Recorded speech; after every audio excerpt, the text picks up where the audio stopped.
this question or this whole question or the debate around gender diversity, right? Especially just the gender part of it, right? The debate is on. I think it will be for a quite long period, right? Even though I think the whole gender diversity thing must have started a decade early now, in 2023. We started in the early 2000s. There is conversations, we do a lot of research also. We put out articles there, right? The fact remains that even in our organizations, even the faculty, right, there is still a wide gap.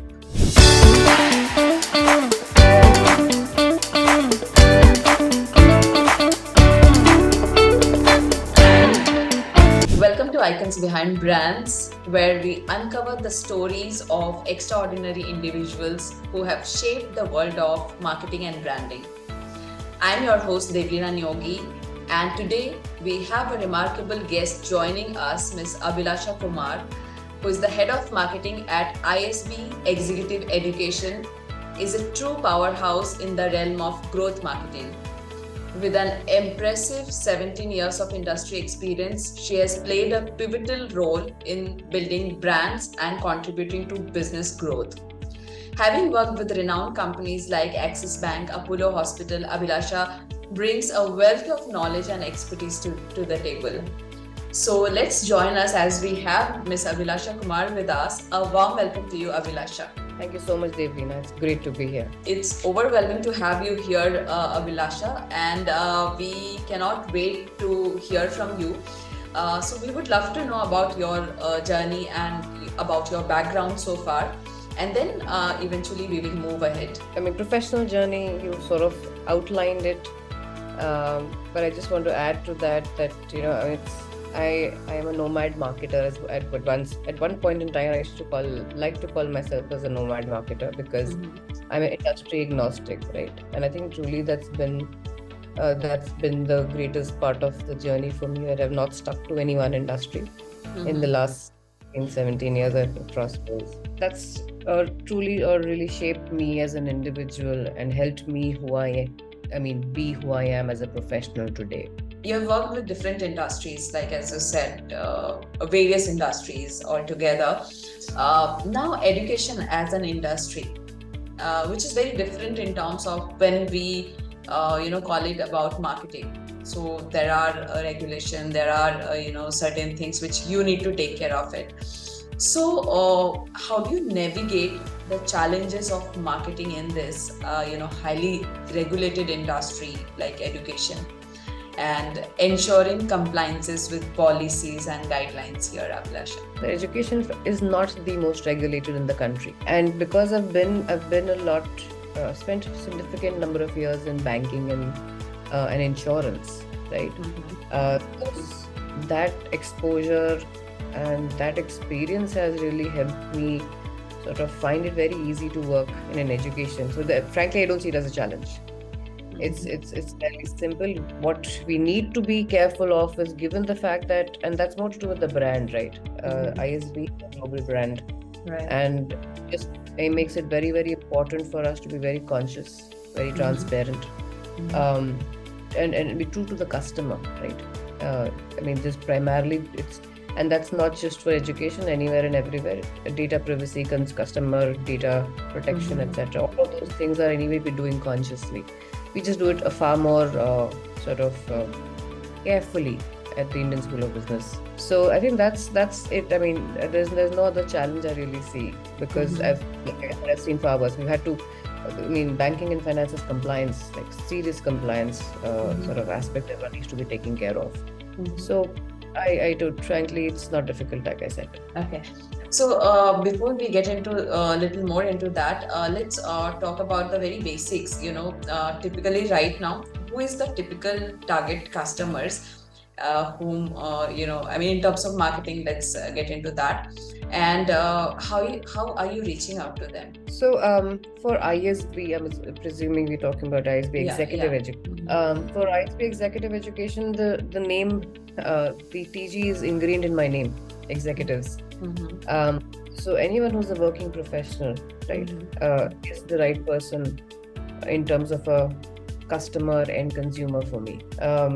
We obviously, like any other good business, we have a B2B and there's a B2C. which basically means for me, from a consumer standpoint, right, that it is working professionals like you and me. I want to enroll and I want to upskill and I want to get ahead in my career. So I choose a program and I sign up for it. So we have a menu of programs that you can enroll in yourself. Then there's the B2B angle, wherein organizations obviously have their L&D teams, right? You have the HR folks who try to move possibly a team from, one place or one mindset to the other and upskill them and give them more, maybe, leadership skill sets, or could be anything else, right? Technical, etc. So moving up that ladder for the organization and that team. That is what the HR and L&D folks do, and that's my B2B audience. I mean, obviously we have decision makers, there could be CXOs, etc., who are involved in this. Okay. But that's how it is. And there's a third sort of a set, which is basically where we say that, we curate programs for enterprises. So if it's an organized, say right now, the team that you're representing or the organization you're sort of helming, if you want a customized solution which caters to your business problem or challenge, we will create a program for you, understand what your need is, right? And given the fact that we have faculty who do academic, research in all of these areas, that an organization sort of delves in, faces on its day-to-day basis. They have global exposure, they have emerging markets expertise. So all of that sort of comes together, right? And we're able to create a solution for an organization like that. We also do a lot of government. We work very, very sort of intricately with the government, which means both state and central government bodies. And that's more on the policy side of things. So I have a very varied audience set here at this point. But typically the largest set for me is obviously anybody who wants to take up a learning intervention and grow in their career is the largest set of my consumer here. So how are you measuring the success, of any marketing campaign which you're doing or any initiative you're doing at ISB? The rules of the game for marketing, I think, are broadly the same, right, everywhere. Just that we are, given the fact that we are a global school, and we are fairly heavily academically also inclined, we like to measure everything. We have the mindset of what we can't measure, we can't improve. I mean, digital campaigns are obvious, right? So you have your typical CPL, CPQL, which is also something we measure now. CAC, ROAS, all of those metrics on digital marketing. Then we also measure all of our social media, right? So we are trying to go the typical engagement rate metrics that the LinkedIns and the Facebooks, etc., and the Twitters throw at us. We want to sort of go next and identify which of it holds more value than the other, right? So we're looking at, say, hey, a share has far more value than just a reaction, right? Those are the things that we are sort of drilling down further into. That aside, even on the Marcom, the communications part of it, which typically people don't even bother about. We do a fair bit of experimenting. We do try and see what kind of communication seems to be working better than the other. So basically, it's just everything in the end is mapped to numbers. A lot of people in marketing, and even me for that matter, for the longest period, thought that my brand comms can't be measured, right?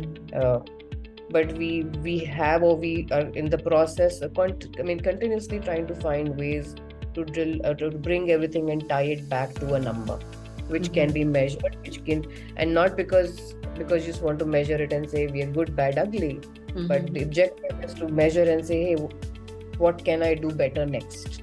The objective is important.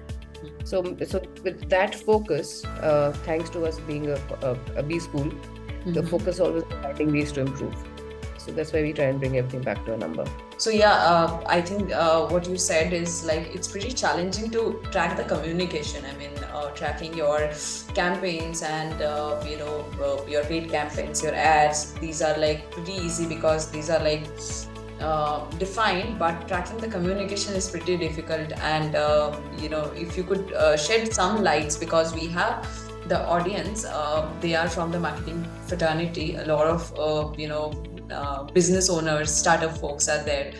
and aspiring marketers who are from the B school. So, if you could help us with some tips about like how to track the communication as well. So, that would be helpful for the audience. Sure. See, for the guys who are doing ATL, I do not have a direct answer. I mean, not from the current context. I don't have an example because we typically don't do. We are a not-for-profit, etc. Right, and it also given the brand stature, we don't do ads.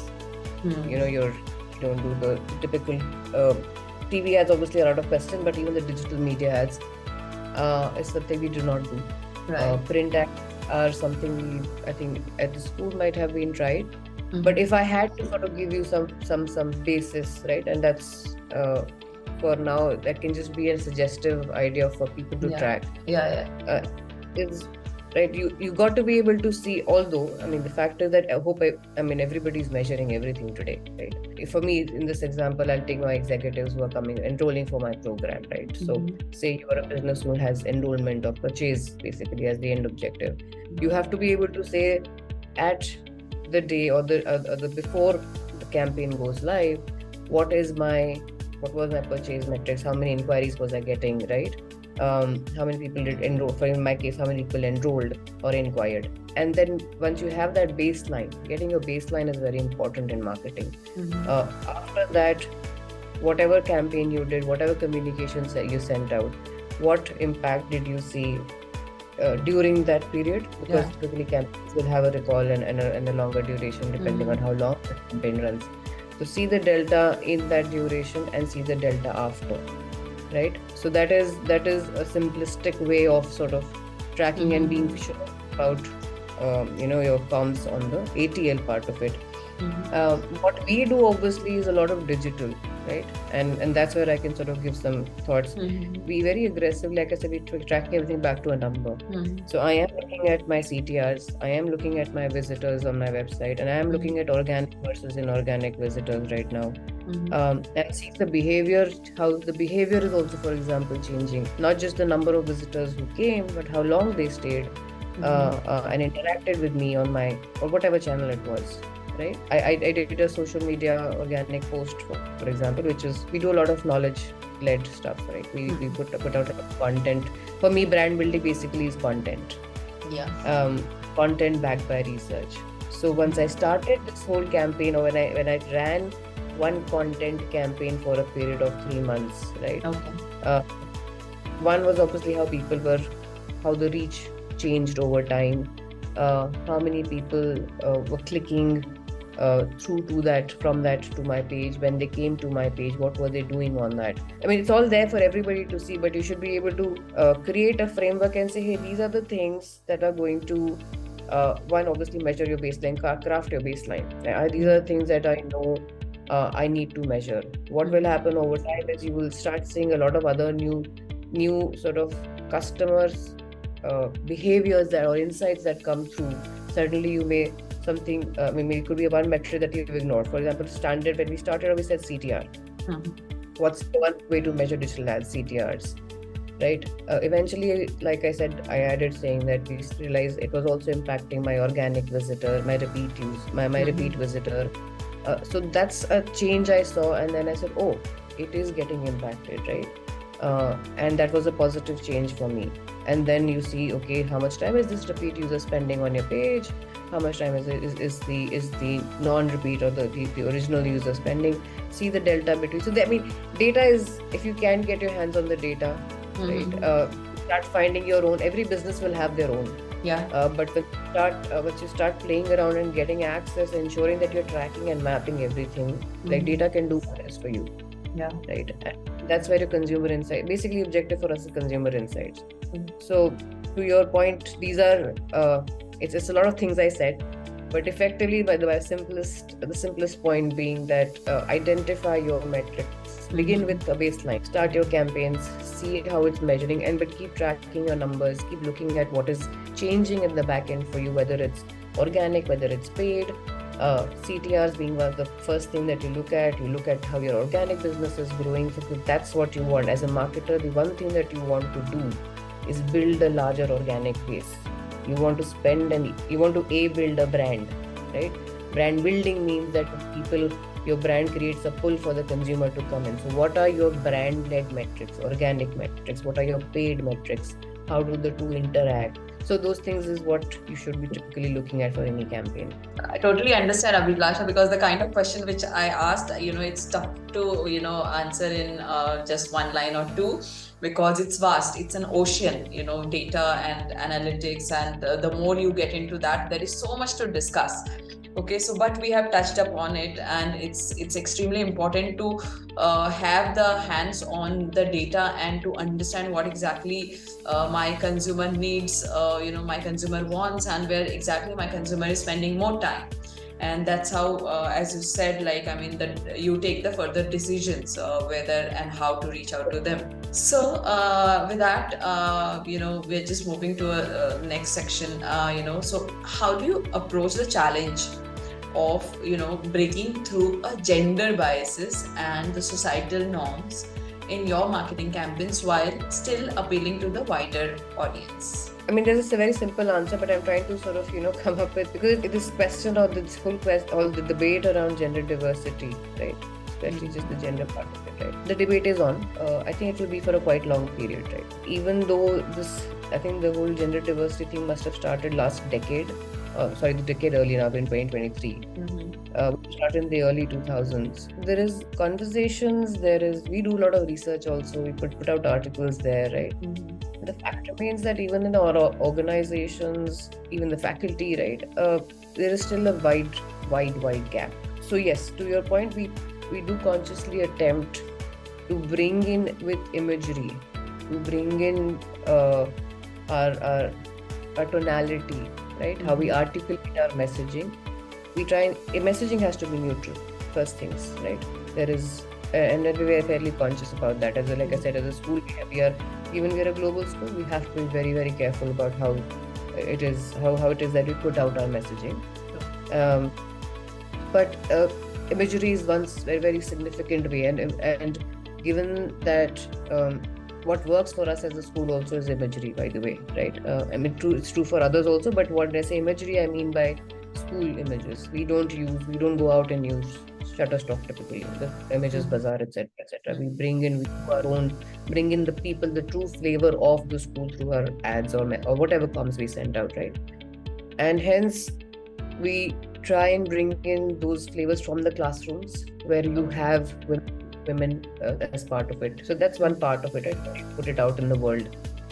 Our program portfolio also. We consciously have a women-centric program. Enable some of these women who have these mental sort of internal roadblocks, right? Frankly, there's a glass ceiling as long as you get it out of your head. So the imposter syndrome, all of that. So to cater to those women, there are programs also, right? And then obviously we talk about those fairly effectively. We have a women leaders forum which has been brought together. This is typical stuff that anywhere in the corporate world will have the Women's Day, 8th of March. Everybody starts getting very active around that and start doing things. So do we. But through the year also we try and keep talking about diversity in various ways. Like I said, content is our mainstay for building the brand, research-led content. So we rely a lot on that to bring out this aspect of diversity and try and at least enable, because as also as an education institute who's providing the learning impetus to these organizations, to all of these, and our organization that we work with are obviously conglomerates and large and mid-sized organizations. We consult, we counsel, we train, and we talk about these aspects with them fairly openly. And bring it into the classroom as well. Yes, so and also ISB supports a lot of women entrepreneurs as well, right, Abhilasha? I was also part of one of your program, which is supported by GS, Goldman Sachs. So I see, it's not just, as you said, it's not just 8th of March. We are talking and celebrating about the women's and the empowerment of that, but it has actually helped a lot, if you ask me honestly, a lot. And I know there are many which many women's, they were in my batch, and because I'm a part of business group and the startup group, I know many, they have actually got benefited a lot. So it's actually walking the talk, and it has helped a lot. So I just wanted to take this opportunity to say this in front of you through this platform. So a big thank you. You're most welcome. Yeah, we can empower more and more women, basically. I really would want that. Right. Super. Okay. So let's move into, we are talking about a lot of technology and marketing. AI is the buzzword right now, and we cannot, we cannot wind up the conversation without talking this. Okay. So I would love to know about how to stay updated, with the latest advancement and the applications of AI in the field of marketing. See, I have a very positive, what do you say? Or maybe not a positive unfair bias. Because of the fact of the ecosystem I'm in, right? I get to meet and interact with globally renowned faculty. They're teaching across schools. They are at the they're doing cutting edge research. They are abreast with what's happening. They're also, in fact, aware of what's going to happen in the next 10, 20 years, right? So I'm really lucky to have exposure to that. For me, that's why I said it's a very, very positive, and maybe for some people who are maybe listening into listening into us eventually, will find it that they may be disadvantaged with not having this ecosystem. But for me, that's one big source. Right. Yeah. So because after using, even I have realized like a lot of talks were going on. I mean, whether it is going to replace the manpower or so, but it is only going to help you, help your creativity to, think further and use this technology to shape your world in a better way. And that's how the growth has happened. That's how the evolution has happened so far. Right. So Abhilasha, how do you describe your leadership style, and how does your personality influence it? I'm a fairly hard taskmaster, and I think I've heard it enough number of times, right? But that's always when it comes to work. I basically have the philosophy. I always had that philosophy: work hard and party hard, right? But when you work hard, you have to be able to bring your whole self to work, right? Treat it as a passion. You chose this path, and while you're on it, at least until the time you're on it, right? Do it passionately. Super. Abhilasha, what you said, is completely making sense here, because see, the basic disciplines are very important to reach to the common goal, and the basic disciplines that only lead you to the next level of freedom. So if you want to be free, you have to be disciplined, and disciplines are like, you have to be on at your work. You have to be sincere at your work. So what you said is completely making sense. 24 hours in a day, right? Right. And active every day, like, I don't know what's going to happen tomorrow. So give it your 100% today. I have multiple priorities. I have a young kid and I have an older kid. So there's family, right? And then today's age, all of us are far more self-aware, women especially. We want time for ourselves. And I have to do that every day. I need to spend bucket and pocket and say I need to do this. How do I do it? Whatever I'm doing at that moment, I have to be focused on doing 100% to that. Okay, so before we wind up the conversation, Abhilasha, I want you to talk to our aspiring marketing professionals. So what is your message for aspiring marketing professionals? As marketers, innovation has to come naturally to us. We have to build it. If you have innate creativity inside you, great, leverage it. If you don't, please build it. Because that's the only way we'll stay relevant. That's the only way we'll continue being strategic. Yeah. So basically understand yourself and find out, what is your calling, what suits you, what you like, what you don't like.